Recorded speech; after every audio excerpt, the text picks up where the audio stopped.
I thought, yeah, only Jimmy could nail it like that. He wrote almost poetically. And so every time you read it, you're getting something else out of it. He told the truth, and he never backed off of it.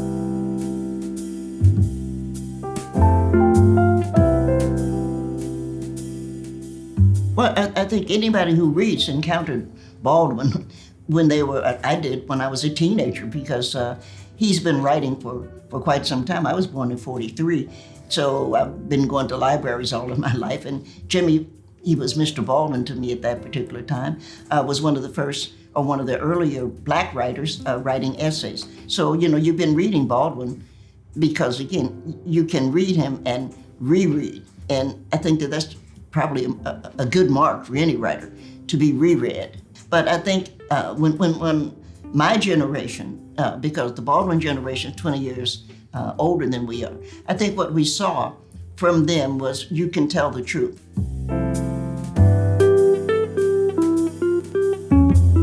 So when I started coming up with my career, I was older favored by PBS Broadcasting, and they asked, the producer of the show Soul, asked me what did I want, and I said if I could do anything, I would like to meet James Baldwin. And he said, I know Jimmy, I'll call him. And much to my surprise, he said, well, I'd love to talk to Nikki, but I don't have time to come to the States. Would she mind coming to London? I said, I'll walk to London to talk to James Baldwin. And we came to London, which is why the film, it's a documentary, and why it is, I think, so good, if I may, is that the British look differently at filming. And both Jimmy and I talk with our hands. The Americans would never have photographed our hands in the same way. So it was just really great being able to do this film with him.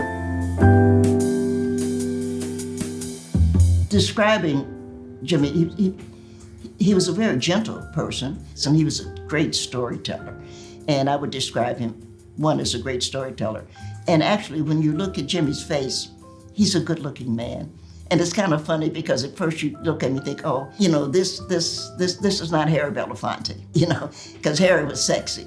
And I don't think that Jimmy was sexy, but he was a good-looking man that somehow his presence always made you feel comfortable, that you didn't feel that you were in any danger, if I can use that term.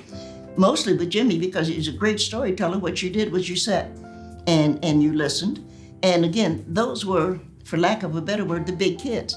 I'm a Southerner, and so I grew up with kids could be seen but not heard. And so when you're sitting at the table and James Baldwin's there and Nina Simone is there, or sometimes, King would come in or whatever, because they knew everybody and everybody respected them. We're just the kids. And so the intelligent thing to do was to sit and listen, because you had nothing to add. If you thought something, then you went home and wrote a poem about it. But you had nothing to add to that conversation. It's so hard with Jimmy to say favorite, but I have read and reread Notes of a Native Son. And I think that, again, every time you read it, he wrote almost poetically. And so every time you read it, you're getting something else out of it. But one of my favorite lines, if I could say it that way, and it's not a happy line, but when the 13th Amendment was celebrating its 100th anniversary, I don't know if you know, but the 13th Amendment was the one that freed slaves. And he said, well, you're celebrating 100 years too soon. And I thought, yeah, only Jimmy could nail it like that, because we are still fighting to celebrate the freedom of not just the people of color, but of all people, of all genders, and for all reasons. So I thought that he really nailed it. I'd love to see a flag, someplace there. You celebrated a little too early,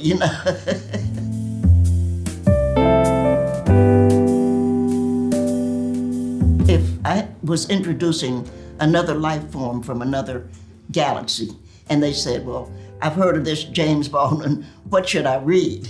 I would say, well, read Notes of a Native Son, because it not only tells you about being Black American, it tells you a lot about America, and it tells you about hope. But also, reading James Baldwin tells you something about genius, because he was a great writer.